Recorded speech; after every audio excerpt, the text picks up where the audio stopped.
Welcome to Hub History, the show that brings you fascinating stories from Boston history. This week is episode 18, Dr. Crumpler's Trailblazing Career. Hi, I'm Nikki. And I'm Jake. We are back from Iceland and ready to continue celebrating Black History Month. This week, we're going to talk about a woman who studied medicine at a time when very few women could access higher education at all, and an African American who became a physician at a time when half of this country believed that she could be owned by another American. Rebecca Lee would study in Boston and become America's first black female doctor. But before we meet Dr. Rebecca Davis Lee Crumpler, it's time to take a look at what's coming up this week in Boston history. Monday is February 27th, and on February 27th, 1776, George Washington was preparing for what he hoped would be a final battle to drive the British out of occupied Boston. He wrote a letter to Philip Schuyler, the father of Angelica, Eliza, and Peggy, the Schuyler sisters. Angelica, Eliza, and Peggy, the Schuyler sisters. Angelica, Peggy, Eliza. At that point, Schuyler was general of the Continental Army's Northern Department. Washington described what he hoped to accomplish with the cannons that Henry Knox had taken from Fort Ticonderoga, which was under Schuyler's command. We have just completed a large and strong work on Lechmere's Point, opposite to New Boston, and are about to take post on the heights of Dorchester, with a view of drawing the enemy out. These heights will command a large part of town and almost the whole harbor, and give us an opportunity of distressing the enemy whenever we may be properly provided with necessaries for carrying on a cannonade and bombardment.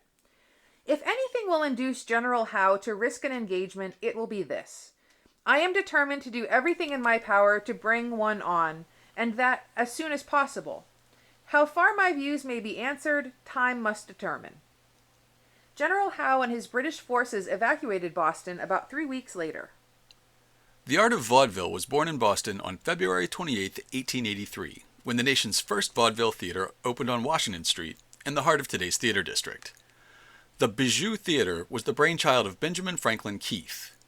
Keith was originally from New Hampshire, and he had been a grifter, traveling carnival barker, and New York dime museum promoter before settling down in Boston. He first opened a dime museum where, as the name implies, guests would pay a dime to see novelties such as a tattooed man or a real-life mermaid, which, of course, was always just a bad taxidermy job. When he opened the Bijou in 1883, he was attempting to bridge the gap between lowbrow entertainment, like that found in his dime museum, and more highbrow entertainment, like the legitimate theater. He booked acts that would become the standard for vaudeville for the next half-century.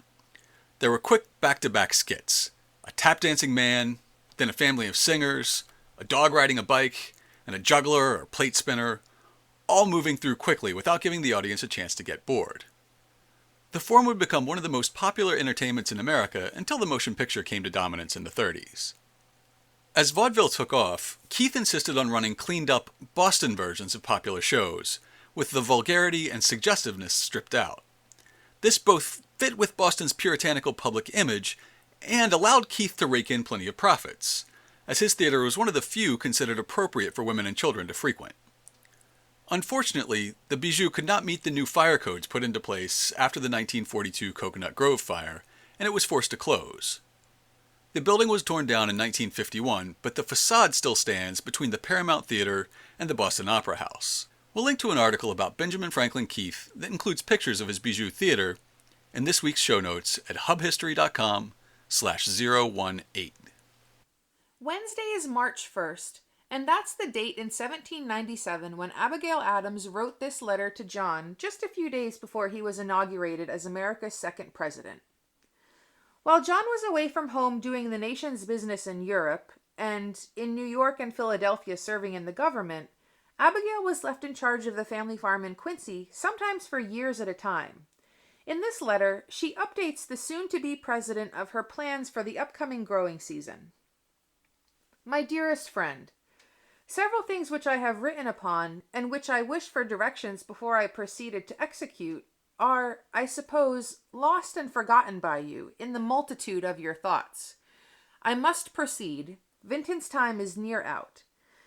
There is an apprisement of the stock which must be made. A mate is to be procured for the ox we lost. I tell French he ought to buy it, as he expects a further indulgence with the team.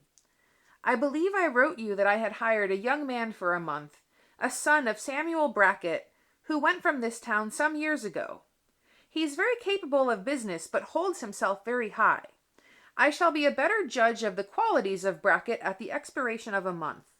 He is large and stout, used to a team, of good stock himself, brought up to labor now, and is now sought after by several persons for the season.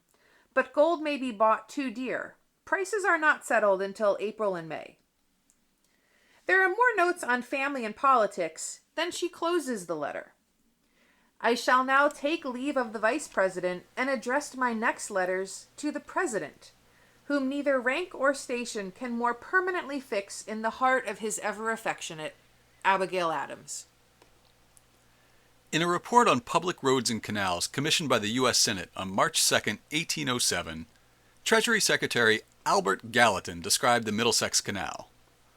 The canal opened in 1802 and connected Boston Harbor at Charlestown with the Merrimack River in Lowell. Gallatin said, "The Middlesex Canal, uniting the waters of that river with the harbor of Boston, is, however, the greatest work of the kind which has been completed in the United States. That canal, 12 feet wide and 3.5 feet deep, draws its supply of water from Sudbury or Concord River, a branch of the Merrimack, and from the summit ground extends 6 miles with a descent of 28 feet to the Merrimack above Pawtucket Falls, and 22 miles with a descent of 107 feet to the tidewater of the harbor of Boston. The descent to the Merrimack is effected by 3, and that to the tidewater by 19 locks.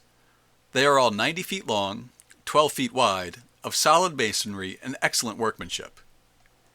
In order to open that canal, it was necessary to dig in some places at the depth of 20 feet, to cut through ledges of rocks, to fill some valleys and morasses, and to throw several aqueducts across the intervening rivers. All those obstacles have been overcome, and boats of 24 tons, 75 feet long and 11 feet wide, can navigate the canal. Those in most general use are of smaller dimensions and are drawn by 2 horses at the rate of 3 miles an hour. Common boats pass from one end of the canal to the other in 12 hours. Listeners to the podcast know what an infrastructure geek I am, so that report's music to my ears. If you'd like to read the whole thing, we'll have a link in the show notes at hubhistory.com/018. On March 3rd, 1729, the members of Boston's Third Congregational Society began tearing down their church. The Cedar Meeting House, as it was known, was built by dissenters from Boston's first church in 1670. By 1729, the congregation had outgrown their meeting house and began a contentious debate over whether to tear it down to build a new church. Reverend Joseph Sewell and his allies prevailed, and the old building came down after one last Sabbath service, which was full to overflowing. After tearing down the structure, it was found that the support beams were so rotted out that it was practically miraculous that the building didn't collapse during the final service. After the ground was cleared, a new brick building went up. We know it today as Boston's Old South Meeting House. Saturday is March 4th, which is the 388th anniversary of the founding of Massachusetts. On March 4th, 1629, King Charles I signed a document that began, "Charles, by the grace of God, King of England, Scotland, France, and Ireland, defender of the faith, etc., to all whom these presents shall come, greeting." He then goes on to make a grant of all that part of New England in America aforesaid, which lies and extends between a great river there commonly called Merrimack, and a certain other river there called Charles River, being in the bottom of a certain bay there commonly called Massachusetts Bay, and also all those lands lying within the space of 3 English miles on the south part of the said Charles River, and also all the lands lying and being within the space of 3 English miles to the southward of the southernmost part of the said bay called Massachusetts, and also all those lands which be within the space of 3 English miles to the northward of the said river called Merrimack, from the Atlantic Sea on the east part to the South Sea on the west part. With this royal charter, the Massachusetts Bay Colony was founded. We'll have an image and transcription of the original charter in the show notes this week at hubhistory.com/018. If you're interested, You can see the original 1629 charter and the 1691 Charter of William and Mary in the Commonwealth Museum in Dorchester. And finally, Sunday is March 5th. On March 5th, 1776, the 6th anniversary of the Boston Massacre, the Continental Army took control of the strategic hills on Dorchester Neck, overlooking occupied Boston. A British officer wrote in a letter home that day, "This is, I believe, likely to prove as important a day to the British Empire as any in our annals. We underwent last night a very severe cannonade, which damaged a number of houses and killed some men. This morning, at daybreak, we discovered 2 redoubts on the hills on Dorchester Point and 2 smaller works on their flanks. They were all raised during the night, with an expedition equal to that of the genie belonging to Aladdin's wonderful lamp. From these hills they command the whole town, so that we must drive them from their post or desert the place. The former is determined upon, and 5 regiments are already embarked. This may be looked upon as the opening of the campaign. It is worthwhile to remark with what judgment the leaders of the rebels take advantage of the prejudices and work upon the passions of the mob. The 5th of March is the anniversary of what they call the Bloody Massacre, when in, I think, 1769, it was actually 1770, the king's troops fired upon the people in the streets of Boston. If ever they dare stand against us, it will be today. But I hope tomorrow to be able to give you an account of their defeat." Then the next day he updates the letter. "A wind more violent than anything I ever heard prevented our last night's purposed expedition, and so saved the lives of thousands. Today they have made themselves too strong to make a dislodgment possible. We are under their fire whenever they choose to begin, so that we are now evacuating the town with the utmost expedition, and leaving behind us half our worldly goods. Adieu. I hope to embark in a few hours." The evacuation would get underway with favorable winds on March 17th. Wow, there were a lot of important milestones this week in Boston history. But before we discuss Dr. Crumpler, let's take a look at the New England Female Medical College, the oldest medical school in the U.S. exclusive to women. The college had its roots in the Female Education Society, which opened in Boston in 1848 for the medical education of women. The Female Medical Education Society aimed to establish a medical school and teaching hospital in Boston that would teach women midwifery and nursing so they could treat women and children. Although it was a time when most people couldn't fathom the idea of a female doctor, the foundation of the college was accepted by many as it provided women with a socially sanctioned position in a feminized occupation. Midwifery, that is. On May 27, 1857, by an act of the Commonwealth of Massachusetts, the name was changed to the New England Female Medical College, and the school was reorganized. Let's be frank, the premise for the school is rooted in sexism, in a belief that male physicians shouldn't generally assist in childbirth. Founder Samuel Gregory saw male midwifery as unnatural and improper, and believed that women should be educated to become certified midwives and attend to their own sex. In gathering support, Gregory argued that the U.S. was the only country in the world where women were dependent on men for aid in childbirth, and that male midwives caused unnecessary embarrassment to women. He advocated for midwifery to become a feminine occupation exclusively in the hands of women, and they could handle it.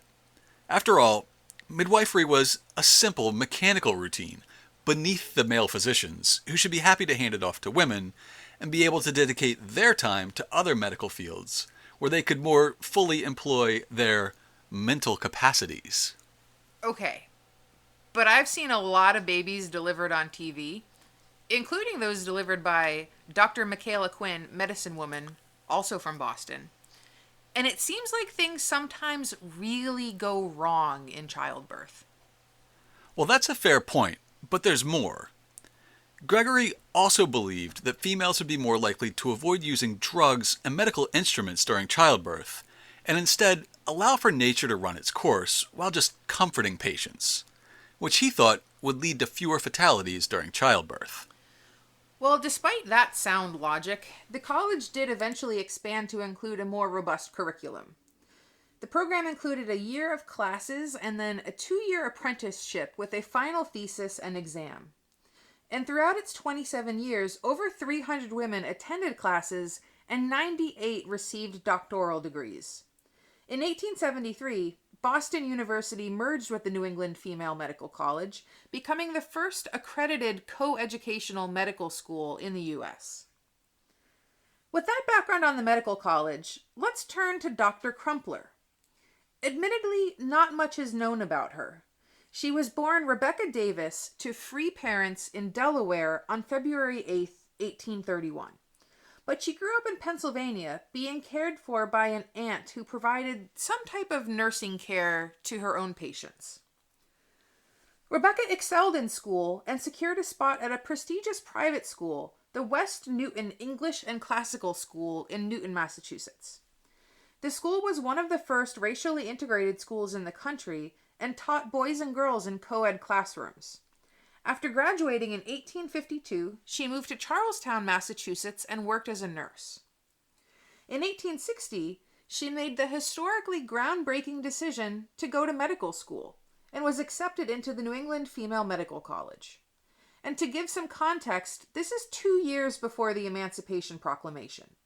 And in 1860, there were only 300 women out of 54,543 physicians in the United States. She became the first African American female physician upon graduation in 1864. Soon after, she married her second husband, Arthur Crumpler. Her first husband had passed away about a year earlier. Arthur had been born into slavery in Virginia, but at the outset of the Civil War, he escaped to Union lines. He worked for 8 months as a blacksmith for the Union Army before making his way north to Boston in 1862. After Rebecca's graduation in 1864, she began a medical practice around that time, and she married Arthur in 1865. At the close of the Civil War, they felt compelled to move to the South. I wish there were more accounts of this time, as I have to imagine it was quite challenging. Dr. Crumpler had the support of the Freedmen's Bureau for the state of Virginia, but she also faced near constant racism and sexism. Nevertheless, she persisted. In Richmond, Virginia, she found, as she put it, a proper field for real missionary work, and one that would present ample opportunities to become acquainted with the diseases of women and children. During my stay there, nearly every hour was improved in that sphere of labor. The last quarter of the year 1866, I was enabled to have access every day to a very large number of the indigent and others of different classes in a population of over 30,000 colored. 4 years later, in 1869, the Crumplers returned to Boston and settled in a predominantly African-American neighborhood on Joy Street on the north slope of Beacon Hill. She describes this time, saying, "I returned to my former home, Boston, where I entered into the work with renewed vigor, practicing outside and receiving children in the house for treatment, regardless in a measure of remuneration." In 1880, she moved to the town of Hyde Park, which is now a neighborhood of Boston, and retired from practice. In 1883, she wrote a book titled A Book of Medical Discourses in 2 parts, which covers treating the cause, prevention, and cure of infantile bowel complaints from birth to the close of the teething period or after the 5th year. Also, the cause, prevention, and cure of many of the most distressing complaints of women and youth of both sexes. The book is thought to be the first medical text by an African-American author and is dedicated to mothers, nurses, and all who may desire to mitigate the afflictions of the human race. In it, she gives a summary of her career. It may be well to state here that, having been reared by a kind aunt in Pennsylvania, whose usefulness with the sick was continually sought, I early conceived a liking for, and sought every opportunity to relieve the sufferings of others. Later in life, I devoted my time, when best I could, to nursing as a business, serving under different doctors for a period of 8 years, from 1852 to 1860.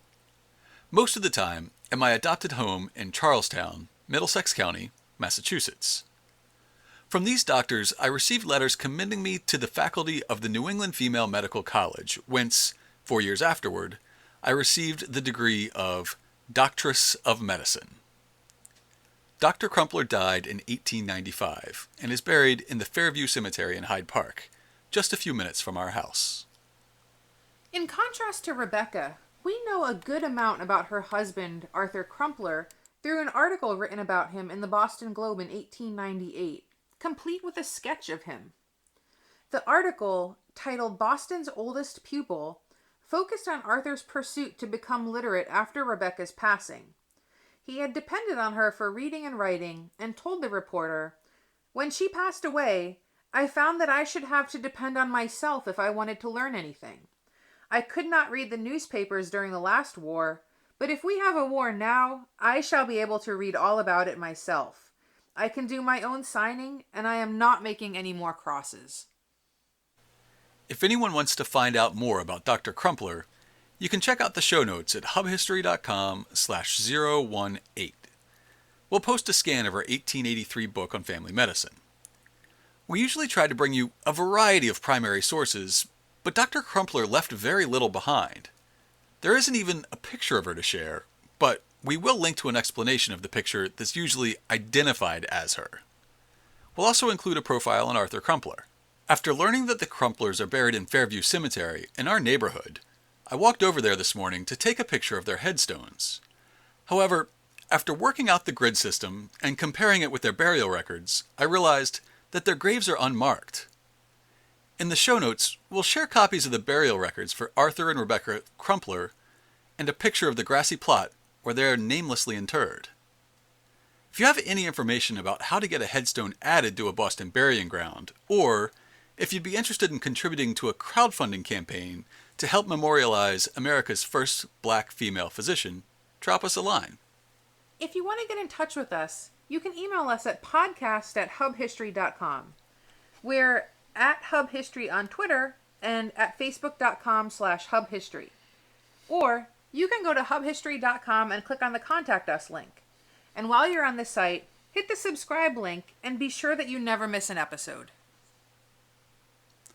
That's all for now. We'll be back next time with a show we're calling A Tale of Two Hermits, about John Gatley, the Hermit of Hyde Park, and Anne Windsor Sherwin, the Hermit of Boston Harbor.